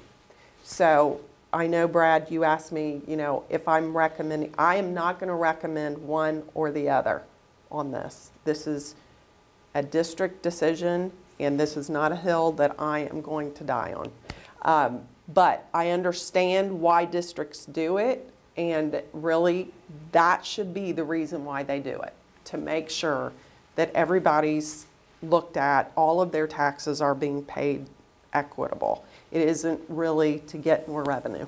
So this is, what the motion on the table isn't even whether we're going to continue to do it or not. The motion is for the procedure, correct? Yeah, but it has to be done within the next month. The Yes. So by resolution March is 31st. authorization to file tax complaints. It is whether we're going to do it or not. Matt, what was the procedure that you followed in Mentor? Do you- It was similar to what the proposal is. The threshold was a lot lower than the $250,000. It was a very small amount. And did you make any exclusions for local business? We did for local businesses, correct? Yes, I believe so. Just like what the practice here would be. I don't know. I mean, you might know, but of districts that don't do this, there are some. There are smaller districts. Your larger districts will do it. And some districts do file on residents, like the residential. They look at residential property values and file on them. We have never done that in this district, but I know there are districts who do. And I get both sides of the issue because we want to be good partners with our businesses. The other thing we got to ask, and I'm sure you've thought of, is when we have to ask for additional funds from our levy. I'd be willing to speak just as strongly. You know where I'm going with that? Yeah, I do. I just, don't want that to come back and be an issue. That's And I agree with you. my concern on that. I do think another piece that plays into this is the settlement process that we've engaged in is not necessarily something that a lot of other districts do, and I think that's created some even stronger feelings as well. That's been pretty strong, and that's not necessarily something that's across Butler County. That seems to be central to Lakota. I think Talawanda has done one, but I don't think other districts engage in that. So it's created some friction in It a has. couple of different areas, I'm sure, with the auditor and everything else. So, But Mr. Schaefer, too, to your point, in my previous district, we did I don't say go after, but we did file against local businesses too, now that I'm sitting here reflecting. So, just so you know. So, and this says the potential revenue here is 1.5 million. So that's 1% of our budget that we would potentially be foregoing. And I guess for me, my concern is, like you said, this shifts the burden from these businesses to other businesses, because ultimately we're collecting a similar amount of money. So while we're being cordial to these businesses, are we being then not good neighbors to the other businesses that are picking up the shares of our levy because these businesses aren't paying this money? I think we also need to understand the timing part of it too. So depending on where you are in the 3-year valuation cycle, there may be 1 year of revenue, there may be 2. If you're right at the beginning of the valuation cycle, there could be 3 until the next cycle. But then everything evens out. You're not getting additional after that. Everyone's paying the same amount. And towards your point, Kelly, I wasn't laughing about it. I was a little surprised by the question, I guess, because I don't see it as my money or our money. I see it as business's money, and I understand on both sides of it. There are different issues on both sides, but I just disagree with that perception of it.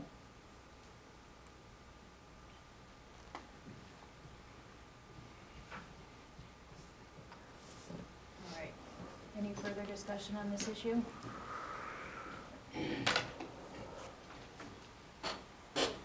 Jenny, will you call the roll? Mr. Lovell? Yes. Mrs. Casper? Yes. Mrs. O'Connor? No. Mr. Parnell? No. Mrs. Schaefer? Yes. Superintendent's recommendations, A through E. Do I have a motion? Do So moved. I have a Second. Any discussion? Jenny, will you please call the roll? Mr. Parnell? Yes. Mrs. O'Connor? Yes. Mrs. Casper? Yes. Mr. Lovell? Yes. Mrs. Schaefer? Yes. Second opportunity for public comment. Would anyone like to come and address the board at this time? Just come on up to the mic, and if you could state your name and address, please. My name is Pamela Jones. I live at 9238 Pilgrim Court in Westchester. We've talked a lot about school shootings, and my thought is that if your children or if our children go to the mall, there have been mall shootings, but people are carrying guns in the malls. I mean, if they have a right to carry, they can carry in the malls. It would seem as though we're just making the school like the marketplace. I think it would be fine if the teachers were well-trained and they had guns to carry. I found an article, this is a little different, but this is also about school safety. I found an article called Gun Violence Restraining Orders Can Save Lives. It's in this month's issue of National Review, and it's written by David French. The article says, "There's something new under the public policy sun, a proposal both the left and the right can embrace. A left-of-boom solution that can keep guns out of the hands of dangerous people without the collective punishment of larger gun control proposals and without relying on vast bureaucracies to function beyond their demonstrated capacity. The proposal is targeted, protects the process, and is already saving lives. It's called a Gun Violence Restraining Order, or GVRO. These are the tenets of the policy. Number one, it should limit those who have the right to seek the order to close relatives, employers, those living with the respondent, and perhaps school principals. It should require petitioners to come forward with clear and convincing evidence that the respondent is a significant danger to himself or others. It should grant the respondent an opportunity to contest the claims against him or her. In the event of an emergency, a full hearing should be scheduled quickly, ideally within 72 hours. The order should lapse after a definite period of time. 30 days would be acceptable, unless petitioners can produce clear and convincing evidence of continued need. It sounds like a very good policy to me, and it could be a problem, and I can see that it has a possibility for certain problem areas, but I think it's something that we ought to look into because it might really help save lives. Thank you. Thank you. Is there anyone else who'd like to address the board at this time?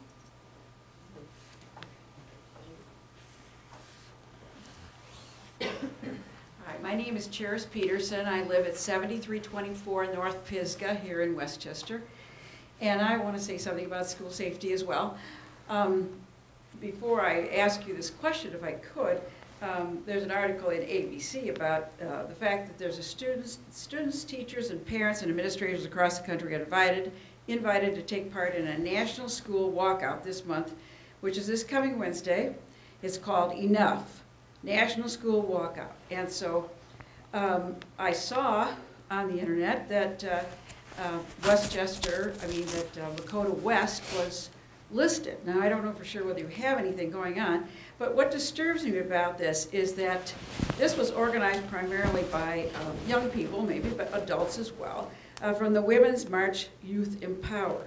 And the people behind that are the Women's March movement, and they were instrumental in doing the anti-Trump Women's March in January of 2017.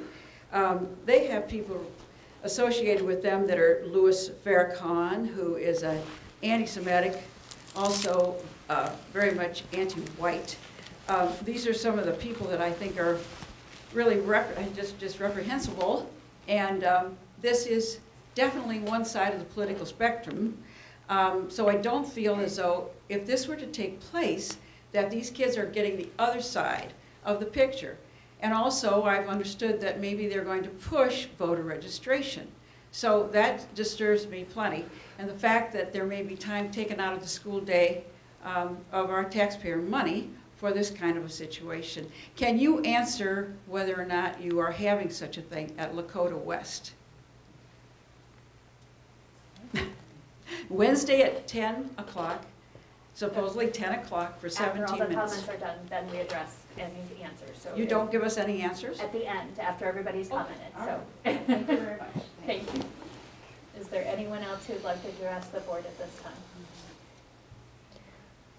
Come on up. Hi, I'm Amy Raghuraman. I'm at 9705 Timberview Court in Westchester. I'm also going to be addressing school safety. A lot has already been said. But as a Lakota alum and current resident, I think that arming teachers would be a terrible idea. There's myself, and I'm sure a lot of students feel even more fearful with more guns around. You have to think of the liability for the teachers. What would happen if a student would get a hold of that gun? And if someone were to come in something like an AR-15 style weapon, like many of these mass shooters have carried, I would imagine would overpower a concealed carry weapon. And as we see, there's many of the mass shooters have ended in suicide. So the idea of being able to effectively stop a shooter, I think, would be much lower than our trained police and military.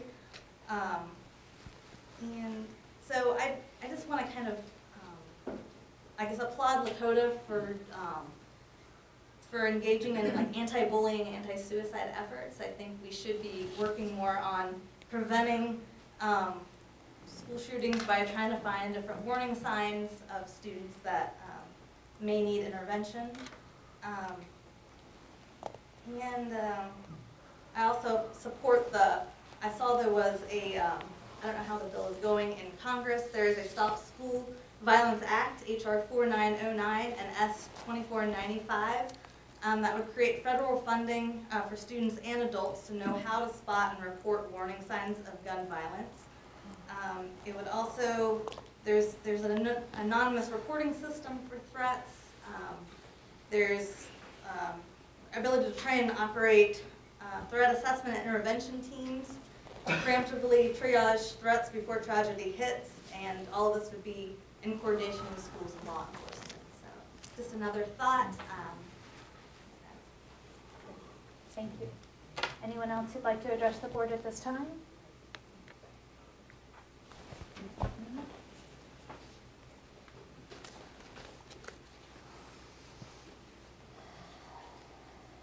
Jeremiah York, 5373 Blossom Street, Westchester.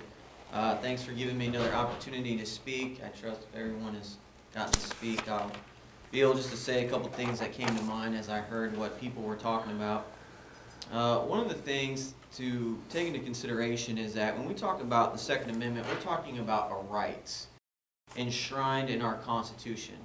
This is not a preference, this is not an opinion, this is not a feeling, and none of those have near the authority of a right enshrined in the Constitution. You could always try your best to amend the Constitution, and then maybe feelings, opinions, and preferences would be on equal authority.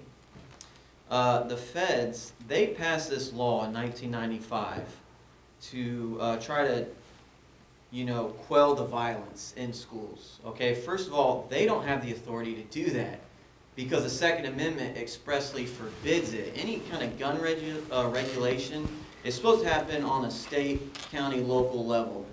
Our Constitution also defends it. I've already covered all of that.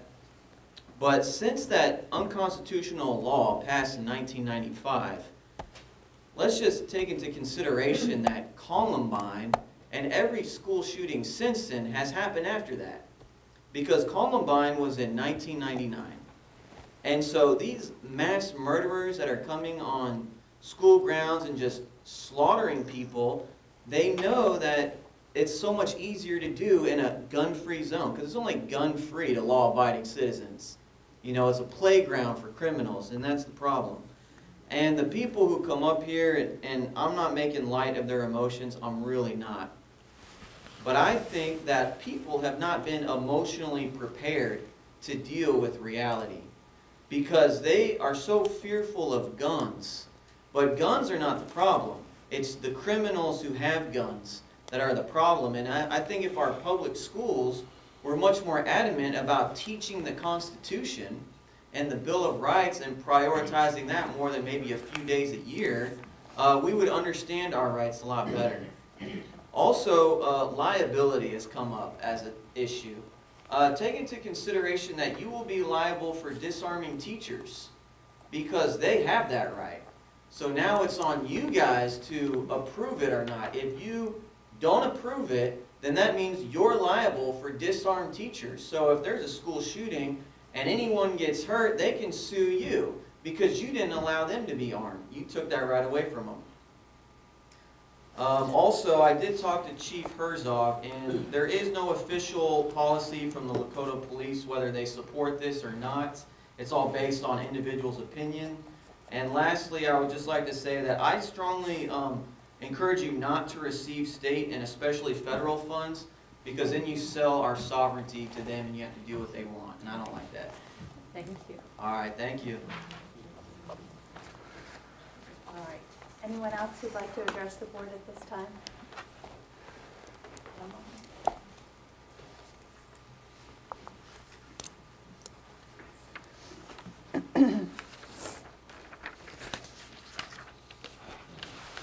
Hello, Board. My name is Dominic LaJoy, 9398 Ambleside Drive, and I want to speak on school safety as well. I've been mulling over all the policies, possible policies on this issue, and I want to applaud the Board because I totally agree that it's an aggregate of things that you have to consider. If it were up to me, I would like to start a campaign called Getting to Zero. And what I mean by that is getting to the zero probability that we would have an incident in Lakota, like what happened in Parkland. And yes, I dabble with the legalities of things, and I know the Second Amendment. A well-regulated militia being necessary for the defense of a free state. The right of citizens to keep and bear arms shall not be infringed. I know that. And with that consideration, I'd like to propose something. I know that fiscal responsibility is important. I would like to see, because I was in the Marine Corps Reserve, in the Army Reserve. I served in the Department of the Army for 33 years as a civilian. I would like to see perhaps the state to step up and use the National Guard and to use them as sentries, rotating them into specific duty times, maybe billeting them if they have to be billeted at the fire departments, maybe the police departments, coordinating very closely, having them trained in the venue where they're stationed, because that's an important thing. And that's just a notional idea, but we have to think out of the box, okay? I think that would be perhaps a way to resource school safety, especially with preventing an active shooter from running rampant in a school. And I think it would also put the onus on the state to resource it. And I just think that perhaps that might be a way to get to zero. Thank you. else who'd like to address the board at this time? All right. Thank you for sharing your concerns. There's liability issues on both sides. National Guard idea, interesting. On March 14th, I don't know if Matt wants to speak to that. I'm not certain of the details of what's happening. Sure. To address your concerns about the information you have, our kids, our schools are not affiliated with whatever you're talking about, the groups you were talking about. What I can tell you is that it'll be a month from the day that it happened at Parkland. And I can tell you that there'll be a moment of silence and remembrance events that our kids will be taking part of inside the building. I'll tell you that as well. So I know they're going to do signs and bake sales and donate the money to Parkland schools. So our kids are looking at it from a standpoint of remembering a tragic event that happened almost 30 days ago and how it affects them. And I applaud them in their efforts in working with our school administration to find their why and why they're doing it.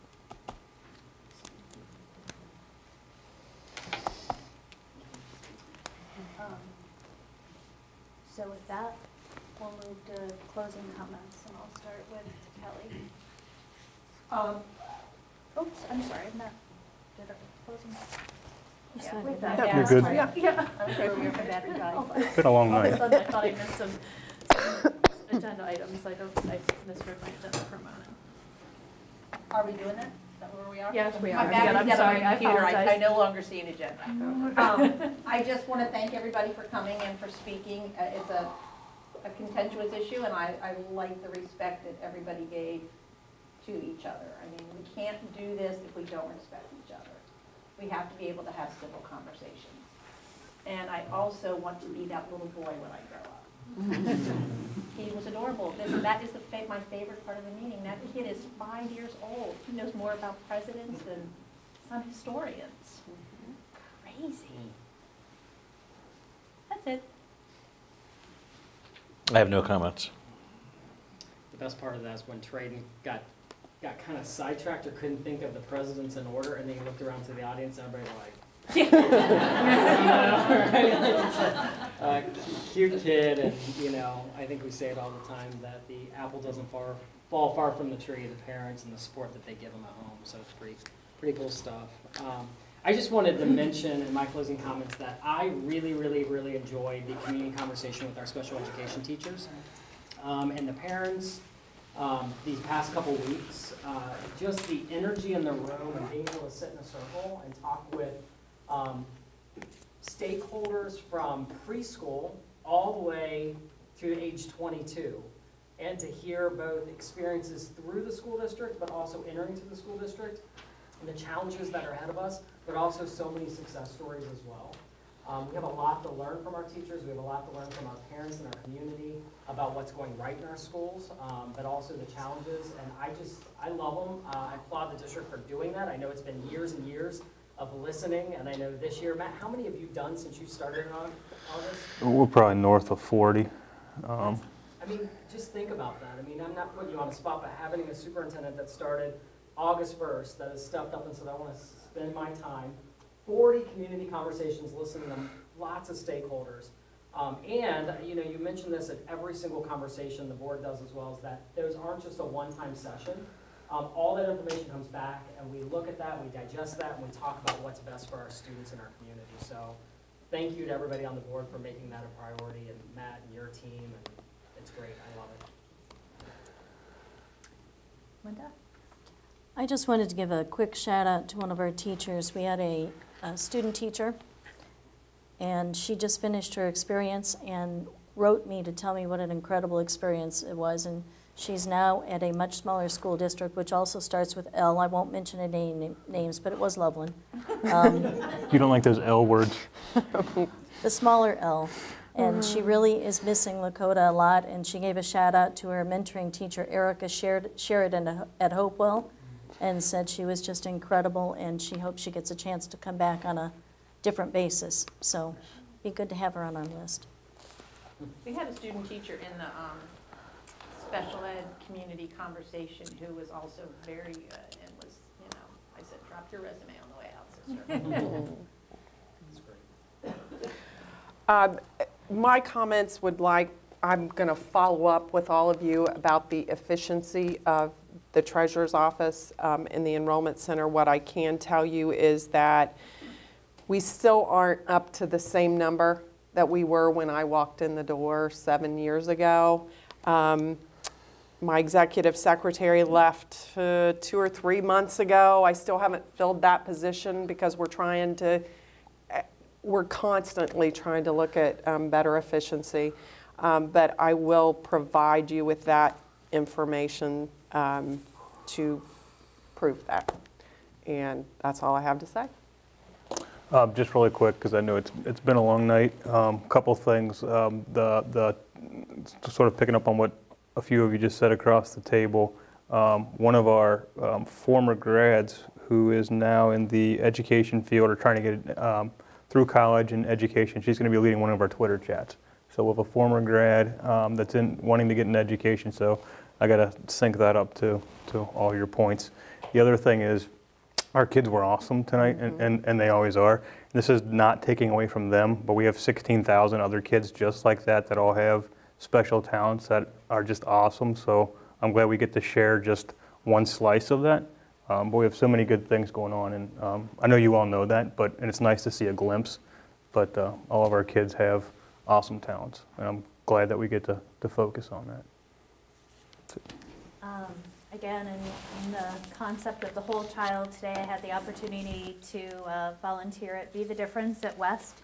That wrapped it up for East and West of doing that for our kids. It's a program that focuses on, talk about the iceberg, and that kids, you see 10% of a child, and you don't know what's happening in the 90%. And they have a whole exercise where they have kids cross the line of things that they're experiencing or going through, such as it gets to the point of you've lost a sibling, you've lost a parent.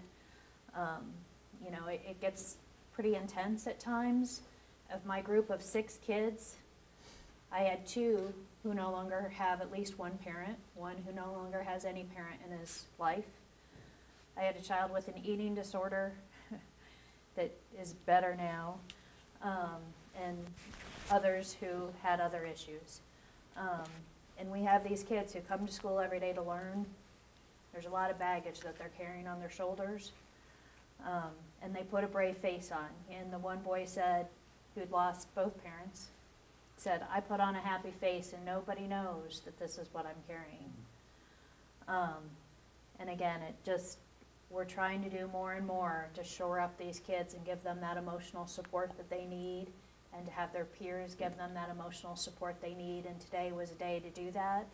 They end the day with an exercise of apologizing to each other, because sort of as they see what their peers are carrying, it might make you apologize for something that you did that wasn't so nice, that if you'd known what somebody was carrying, you might want to treat them a little differently. And it sort of helps change the culture, and that's the whole concept of the program of Be the Difference.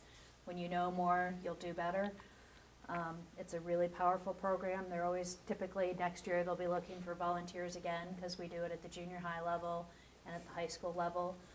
And it typically goes out in the Westchester Liberty social media and looking for volunteers. So again, powerful days, powerful lessons, and we've got some kids who do great things, but do great things while also carrying great burden. So again, a powerful day. Whenever you leave, you're like, wow. It's just wow. Congratulations to our boys at East who ended their quest to make it to state in the boys basketball tournament, and our girls at West who lost their bid this weekend, but both played exceptional basketball and lost in the final seconds. So heartbreaking for both of those games on Saturday. And also had the opportunity to go this weekend on Saturday morning. We dedicated the roadway, or the Westchester trustees dedicated the roadway to Master Sergeant Corey Hood, who was a Lakota West graduate over by Lakota West, and they had somebody parachute in. And again, his team, his friends spoke about he was a West student and took great pride in his time at West, and said he wasn't really focused as a student. He could have been, but he didn't find his calling as a student until he found his way in the military, and that really allowed him to focus. And again, but talked about his collaboration, his teamwork that he found on the sports field. But I also wanted to point out April 5th, we will be doing an enlistment signing ceremony for our graduates who are choosing that as their next course and their next thing that they're going to do. So at the East Freshman Building on April 5th, if you'd like to come and celebrate our students who are choosing enlistment, we'd love to have you there to celebrate those students that are choosing that as their next choice. So with that, a motion to move into executive session for the purposes of preparing for, conducting, or reviewing negotiations or bargaining sessions with public employees concerning their compensation or other terms or conditions of their employment. So moved. Do I have a second? Second. Jenny, will you call the roll? There'll be no activity taking place. Yes. Mrs. O'Connor? Yes. Mr. Lovell? Yes. Mrs. Casper? Yes.